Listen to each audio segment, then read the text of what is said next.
Hi, my name is Ronnie Foss. I'm a professor of medicine at Case Western Reserve University. I'm the chairman of the Division of Gastroenterology and Hepatology, head of the Esophageal and Swallowing Center at Metro Health Medical Center in Cleveland, Ohio. And today, I will cover the important topic of gastroesophageal reflux disease and sleep disturbances.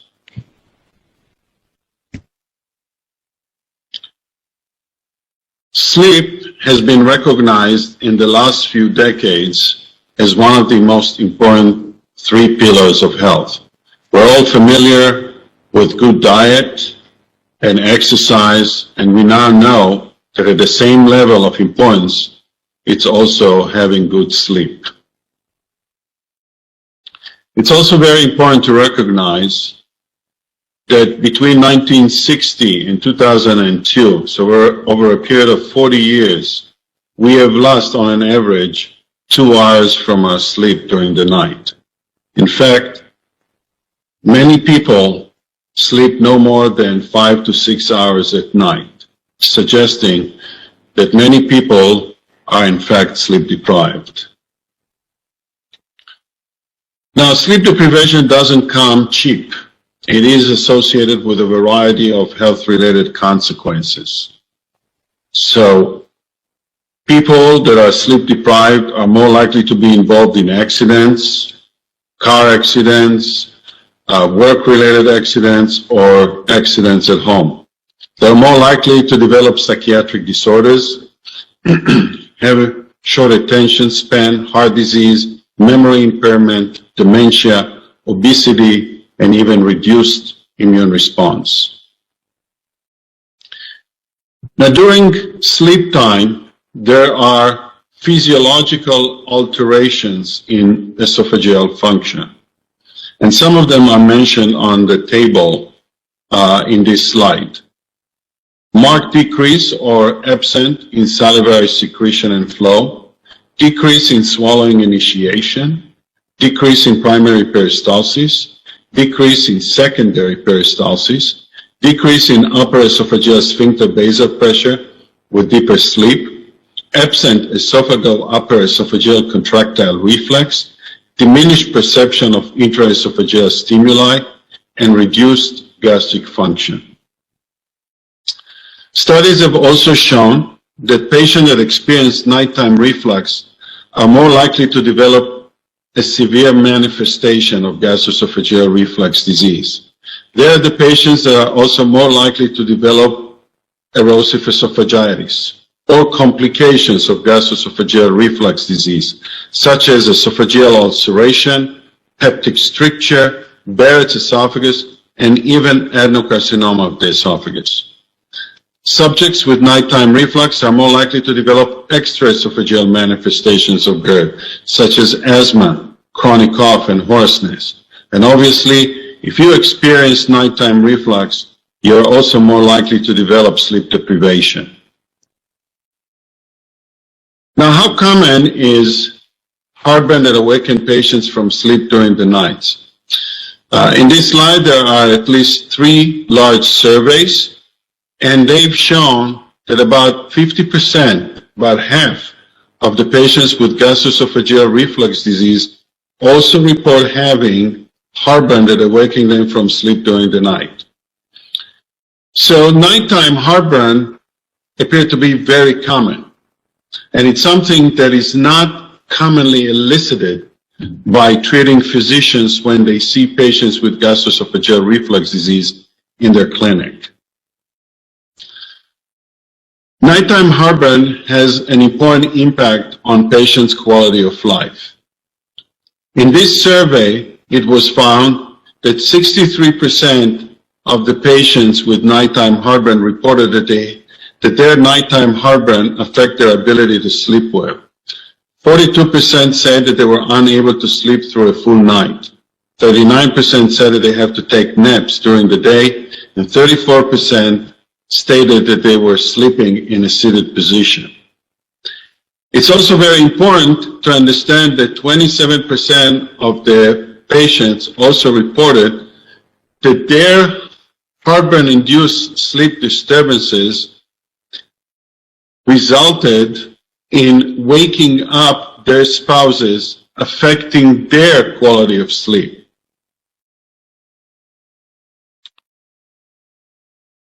This is a study that actually demonstrated the relationship between nocturnal or nighttime gastroesophageal reflux disease and a variety of sleep disturbances. The study showed that patients with nighttime GERD were more likely to develop nighttime awakening, poor next day functioning, difficulty falling asleep, poor sleep quality, decreased quality of life, and other abnormalities. In this large study, more than 40,000 subjects were evaluated for gastroesophageal reflux disease, and specifically for nighttime gastroesophageal reflux disease. In those with GERD versus those without GERD, it was found out that if you had GERD, you had twofold increased risk of experiencing sleep difficulties. You had 75% increased risk in having problems falling asleep, what is called here sleep induction, and 89% increased risk of having problems in maintaining sleep. When they took the GERD group and they separated them to those that have nighttime reflux versus daytime, then those that had nighttime reflux, they had 53% increased risk of experiencing sleep difficulties, 43% increased risk in having problems falling asleep, and 56% had problems in maintaining good sleep. This is another study that looked at factors that affect reports of heartburn that awaken patients from sleep during the night. The most important one is having insomnia resulted in twofold increased risk in experiencing heartburn that awaken patients from sleep during the night. Also, being snoring and being sleepy. Others is consumption of benzodiazepine, carbonated soft drinks, hypertension and asthma, probably because of medication use. All of them increases patients' risk for reporting heartburn that are waking them from sleep during the night. Now, we've done a series of studies that we published over the last decade about the relationship between gastroesophageal reflux and patients' sleep experience. For that, we use the actigraph, which you can see here on the slide. What is the actigraph? The actigraph is a watch-like device which is worn on the non-dominant wrist, and it records motion with oscillometers that are placed in the actigraph. Now, by recording hand movements through these oscillometers, the actigraph can determine if the patient is asleep or awake. Now, at the same time that we did actigraph measurements, we also placed a pH test, and the patient underwent pH evaluation over a period of 24 hours. At the end of the study, we superimposed the actigraphy raw data over pH monitoring collected data matched by time. And this is how it looks when you got the results of this type of technology. Now, on the left side, you can see an explanation of what is available on the slide. Awake is the white color. Sleep is the blue one. Green is when the patient is in the supine position. In the main strip, you can see a green color, and this is whenever the patient is awake but in the supine position. And then yellow is whenever the patient is eating food. Now, if you look at the night period, this is the blue color on the right side. Ignore the blue color on the left side because this is an afternoon nap that the patient took. You can see that during the period that the patient was awake but in bed in the supine position, the patient experienced multiple reflux events. Now, during sleep time, it appears that the patient awoke twice. And during that period of time when the patient woke up, it was associated with reflux events. Now, these two awakenings resulted in fragmenting patient's sleep to 3 separate sleeping periods, which obviously resulted in next day feeling tired, feeling sleepiness, unable to concentrate. So we did another study here where we took 39 GERD patients and we evaluated them for conscious awakening during sleep and their relationship with acid reflux events as well as symptoms. Now, in order for patients to experience symptoms during nighttime, they have to wake up, and they have to wake up for a certain period of time, for at least 2 minutes. So if you look at the left side, you can see that these 39 patients experienced 104 conscious awakenings.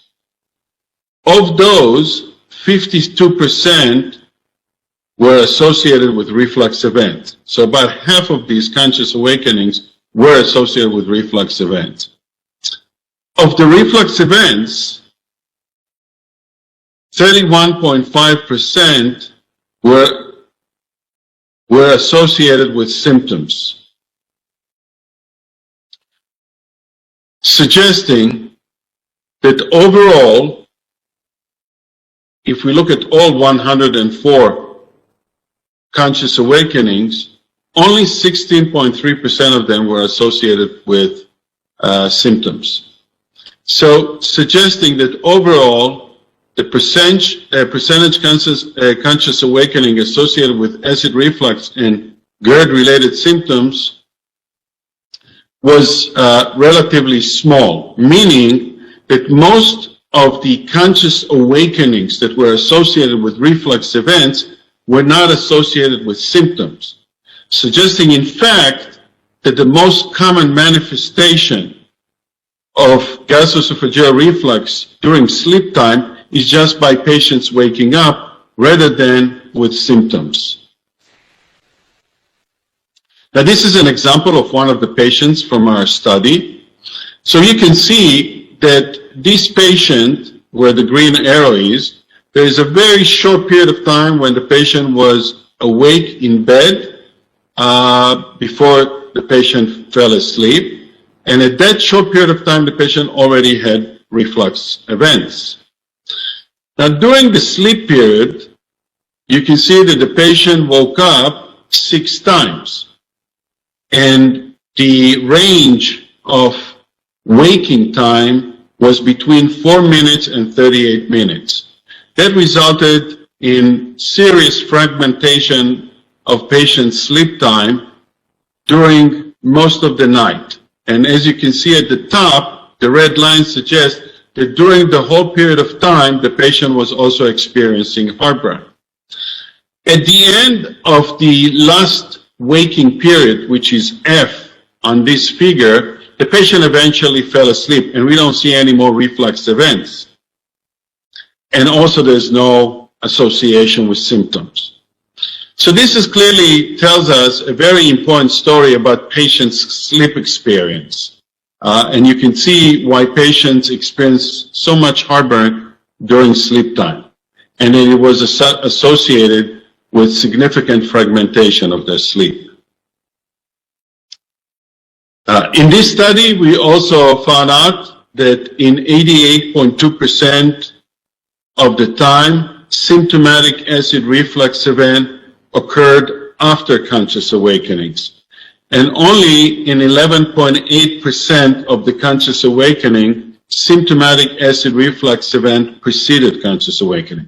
So that's a very important point, because that was also was recently shown in a study that was published in the American Journal of Gastroenterology. Interestingly, most of the time, patient woke up first and then experienced reflux. And so that suggests that the reflux may not necessarily was the cause for patients waking up, or the trigger. However, if reflux event preceded the conscious awakening of the patient, then those reflux events tended to be of a longer period of time. In contrast, if the reflux event occurred after the patient woke up, then those tended to be of a short period of time. And the reason for that after the patient wake up, they can initiate all their defense mechanism in order to eliminate the reflux from their esophagus. They can initiate swallowing, they initiate saliva production, they assume the upright position. All of this help to clear the esophagus from reflux, from acidic content, and can help also to neutralize the pH in the lower part of the esophagus. Now here is an example. You can see here during the blue period, which is when the patient was asleep, there are two important reflux events. One of them occurred when the patient woke up, because you see that that reflux event occurred when the color is white. That means that the patient was awake for that short period of time. And above it, you can see the red color, suggesting that also that short period of time was also associated with a heartburn symptom. Left to it, you can see another arrow of another reflux event that occurred when the patient was asleep. The reflux event that occurred when the patient was asleep appears to be of a longer duration than the reflux event that occurred when the patient woke up. And then again, based on the explanation then that when the patient was asleep, the patient did not initiate all the natural defense mechanism of the esophagus and clear the reflux event. Instead, we can see that these defense mechanisms were initiated when the patient woke up. Now this is how the reflux looks when the patient was asleep. You can see of a long duration. And this is how the reflux looked when the patient woke up, and you can see it was a very short duration. We also looked at another aspect of experiencing reflux during sleep, and this is before the patient wake up in the morning. And we identified a phenomenon that we called it riser's reflux. So when you look at patients at least 1 hour before they wake up, then you'll find out that about 17.9% of them, about an hour before they wake up, they experience reflux events. 10 minutes before they wake up, 33% of the patients experience reflux events. And 20 minutes post-awakening, the previous one was 10 minutes post-awakening, 33% experience reflux events, and 20 minutes post-awakening, 48.7% experience reflux events. So the study clearly suggests that immediately after waking up, almost half of the patients that participated in the study experienced reflux events even before they had breakfast, suggesting that the transition from sleep to awake in the morning in patients with gastroesophageal reflux disease is associated with experiencing reflux events. So our studies have shown several important findings. One, that before falling asleep, the transition from being awake at night and then falling asleep is also associated with a lot of reflux events. So when the patient is awake and in bed, that is associated with reflux event. During sleep period, we see less reflux events, and if they occur, these reflux events tend to occur when the patient wake up, most of them. And then when there is a transition from sleep time to waking up in the morning, the patient is again experiencing reflux events, especially after waking up. So let's look at the sleep and acid reflux model. So during sleep, there is alteration in esophageal physiology, as I already mentioned. Now, if patients are prone to develop GERD because they have the anatomical abnormalities that expose them to gastroesophageal reflux disease, then obviously sleep can increase gastroesophageal reflux disease. Increase in gastroesophageal reflux disease, as I shown you, can affect patients' sleep experience. It can decrease sleep quality. And so the next question is, can decrease in sleep quality per se increase gastroesophageal reflux disease? Because if this is the case, then we're dealing with what I call a vicious cycle. So this is a study that we've done where we took patients with gastroesophageal reflux disease and healthy controls, and they were randomized to a period of good sleep and bad sleep. Bad sleep meant that they had to sleep 3 days in a row, 4 hours sleep per night. And good sleep, that they had to sleep 2 days in a row, at least 8 hours sleep per night.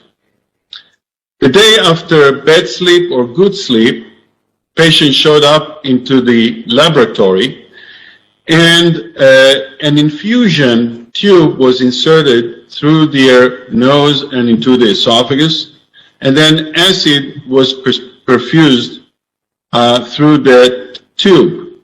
And then patient was assessed for symptom generation. The study showed that if patients came after bad sleep, so they were sleep deprived, the acid perfusion sensitivity score was significantly higher than it was if the patient came after good sleep, suggesting that sleep deprivation may lead to reduced perception thresholds for acid stimuli on the esophagus. So sleep deprivation may result in increasing sensitivity to acid stimuli. In another study that we did, we took healthy controls and we exposed them also to bad sleep and good sleep. And you can see that the good sleep was at least 7 hours sleep on 2 consecutive nights, and bad sleep 4 hours or less on 2 consecutive nights. And after the study, after each study, the healthy controls came back and underwent a pH test. So each one of them underwent a pH test after good sleep and after bad sleep. And we were able to show that after bad sleep, there was increase in the percent total acid exposure time as compared after good sleep. In fact, after good sleep, their acid exposure time was within normal limits. After bad sleep, we were able to convert 45.5% of the normal subjects to values that we see in GERD patients. So we could make their esophageal acid exposure time abnormal. And so this is a very interesting finding, because the 2 studies that I've shown you suggested that sleep deprivation by itself can exacerbate gastroesophageal reflux disease by 2 important mechanisms. One of them, by just increasing esophageal acid exposure time, and the second one is by increasing esophageal sensitivity to acid. So the data that I've shown you so far clearly suggests that there is a bidirectional relationship between sleep and GERD.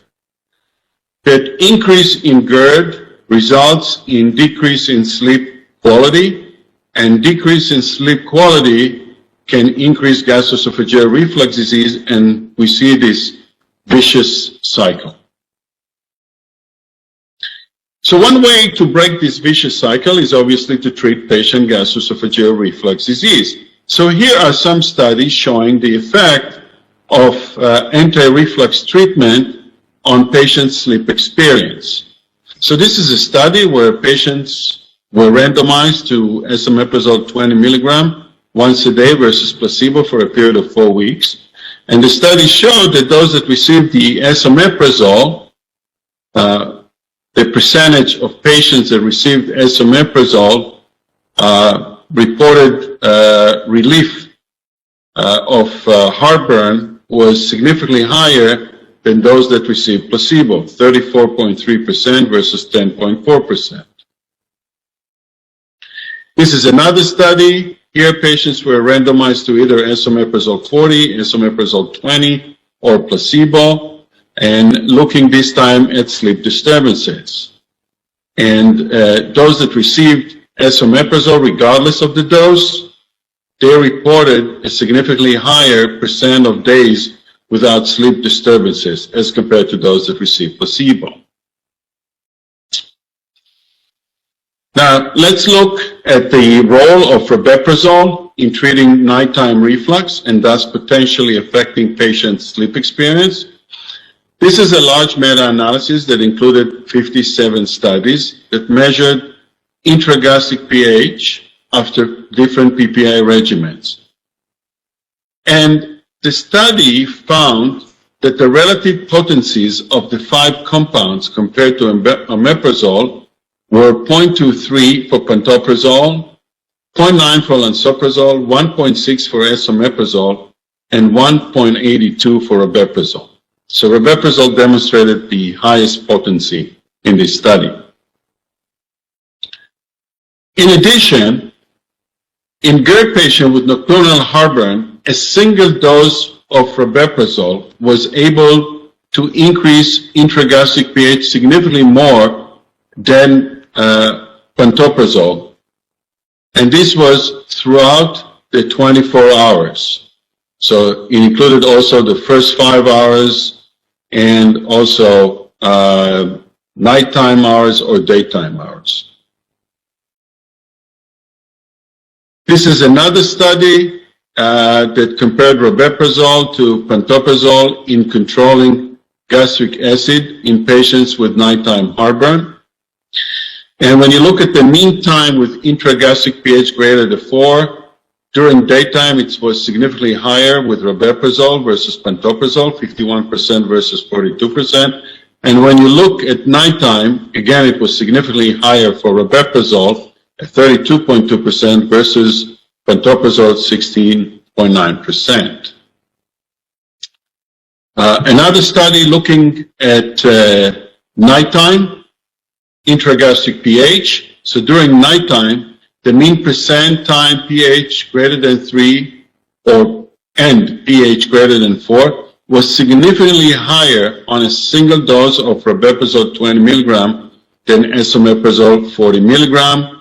And you can see it was for both intragastric pH greater than 3 and intragastric pH greater than 4. All suggest the potential efficacy of rabeprazole in nighttime, for nighttime reflux.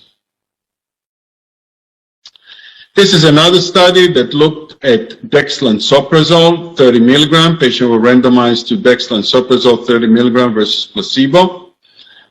All of these patients had nighttime heartburn. And at the end of the study, which lasted 4 weeks, there were the following findings. Those that received dexlansoprazole demonstrated a significantly higher median percent nights without heartburn.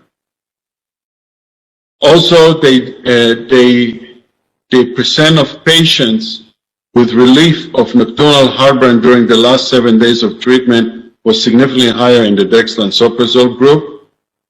And lastly, the percent of patients with relief of GERD-related sleep disturbances during the last 7 days of treatment was also higher in those that received dexlansoprazole. Again, clearly suggesting that anti-reflux treatment improves not only nighttime gastroesophageal reflux, but also its consequences, which is sleep disturbances. The effect of the anti-reflux treatment, in this case the dexlansoprazole on nighttime GERD, was throughout the different severity of gastroesophageal reflux disease that the patient experienced. But in particular, the effect was if patients experienced moderate to severe or severe to severe nighttime GERD.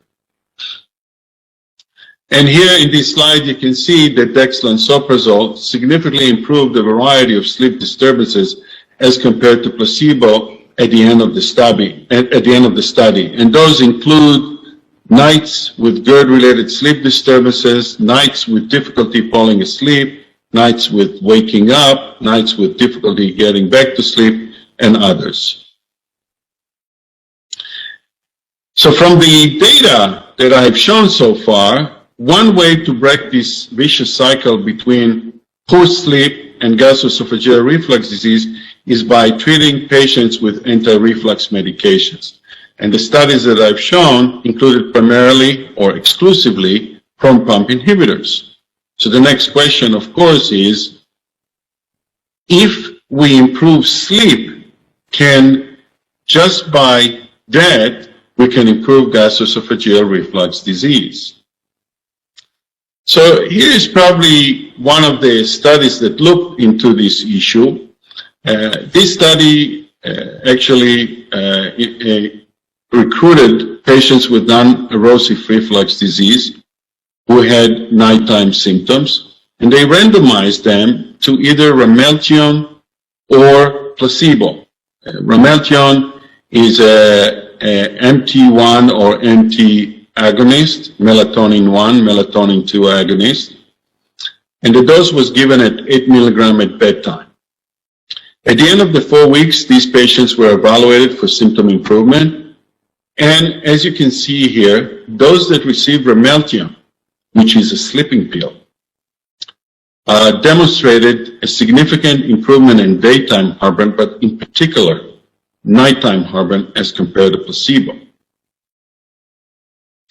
In addition, those that received Ramelteon also demonstrated a significant improvement in their insomnia severity index, which probably was the mechanism by which Ramelteon improved those patients' symptoms. So the studies suggest that by improving patients' sleep experience, that by itself can improve patients' GERD-related symptoms.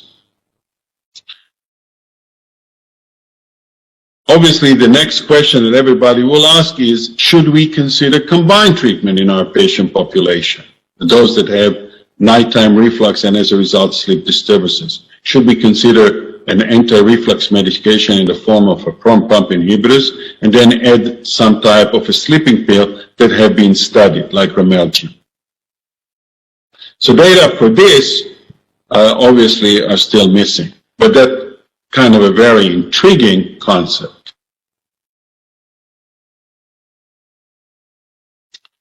This is a table that we published recently in a paper in Lancet. That paper was published last year, and the table covers all the therapeutic options for patients with nocturnal GERD. That includes lifestyle modifications, which I haven't mentioned, and those should include elevating the head of the bed, sleeping in the left lateral position, avoiding late night meals. We talked about anti-reflux medications. Most of the studies looked at PPIs, but there is some evidence that H2 blockers, some of the prokinetic agents, and even baclofen can improve sleep. Studies looked at hypnotics and showed that they may improve GERD-related symptoms. I told you about Ramelteon. There is some evidence about zolpidem and melatonin. There are studies showing that anti-reflux surgery may also improve nighttime symptoms. And then from alternative and complementary medicine, Rikonshido, which is a traditional Japanese remedy, has also been shown to improve nighttime GERD. So I'd like to finish here and conclude my presentation. So nighttime gastroesophageal reflux disease, first of all, is very common and is associated with many different sleep disturbances. Nighttime gastroesophageal reflux disease and the associated sleep disturbances markedly improve with anti-reflux treatment, and I mentioned specifically PPIs such as esomeprazole or potentially rabeprazole or dexlansoprazole. There is a bidirectional relationship between gastroesophageal reflux disease and sleep, and GERD can worsen sleep quality, and poor sleep can independently worsen GERD. So I'd like to summarize and conclude here and say, never give up on your dreams. Keep sleeping. Thank you very much.